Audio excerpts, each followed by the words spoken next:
Hi emerging leaders, it's Ronin from Executive Impressions, helping you build visibility and influence so you can unlock your leadership potential. Now in this video, I'm going to talk about first impression mistakes that you should avoid your first day on the job. So I'm going to talk about 5 mistakes that you need to avoid. Now make sure you stay till the end of this video because I'm going to reveal why over smiling or smiling too much is one of the first impression mistakes that you should avoid. If you're a regular to this channel, thank you for watching again and welcome back. If you're new to this channel and you want more information like this on how to grow as a leader, then make sure you subscribe and hit the notification bell below so you're notified every time I release a new video. Now let's get started with the 5 mistakes you want to avoid when you're making a first impression your very first day on the job. Mistake number 1 is arriving late to work.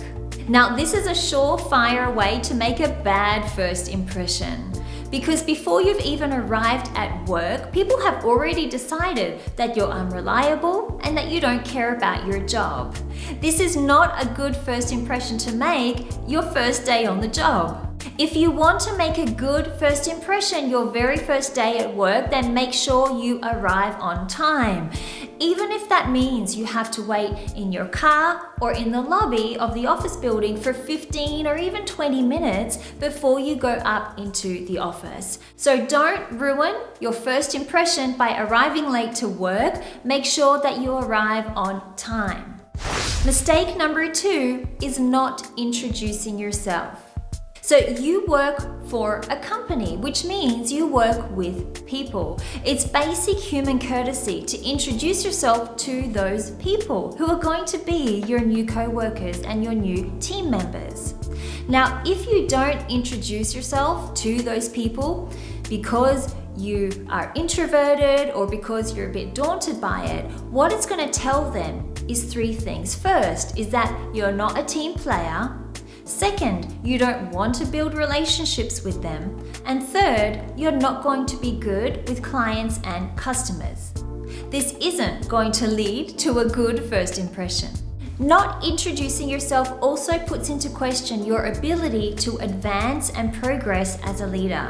So when you arrive at work for your first day, you really need to go up to everybody, to your team, to your boss, to anyone you'll be working with and introduce yourself and also have a few minutes of conversation with them. Now, if you want to learn how to introduce yourself to other people, then you need to check out this video where I talk about business etiquette tips that will help you in the workplace. Mistake number 3 is showing no interest in others. This is related to the previous tip on introducing yourself. So when you start with a new team, you have to show interest in your co-workers and your boss and the new people that you're going to be working with if you want to build a relationship with them. So people love it when you make them feel important and appreciated, and you do this by showing interest in them.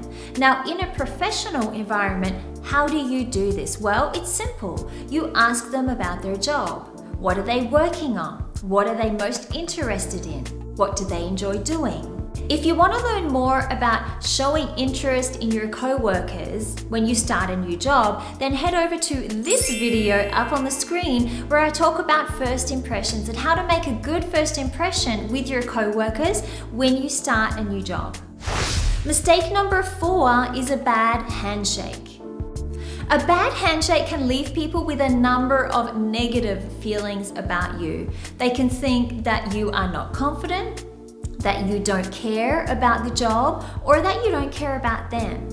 Now, quite often when we're talking about bad handshakes, we're talking about 3 different types. So the first is the dead fish handshake, and that's where somebody gives you a clammy or wet hand, maybe because they're a little bit nervous and sweaty. The second type of bad handshake is called the queen. Now, this is where people give you only the tips of their fingers to shake. And the third type of bad handshake is the bone crusher, where they shake your hand so strong they end up crushing your hand. Now, none of these handshakes will help you connect with your co-workers and will help you give a good first impression when you start your new job. Now, I don't want you to make this mistake with your handshake.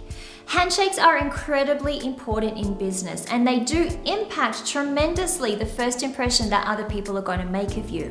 Why? Because handshakes generally happen in the first few seconds when you meet somebody for the first time. So when they're forming their first impression of you. It's an important moment, so you don't want to ruin it with a bad handshake. Now, if you want to learn more about handshakes and what type of handshake you should use when you meet somebody for the first time, then you need to check out this video where I talk more about handshakes.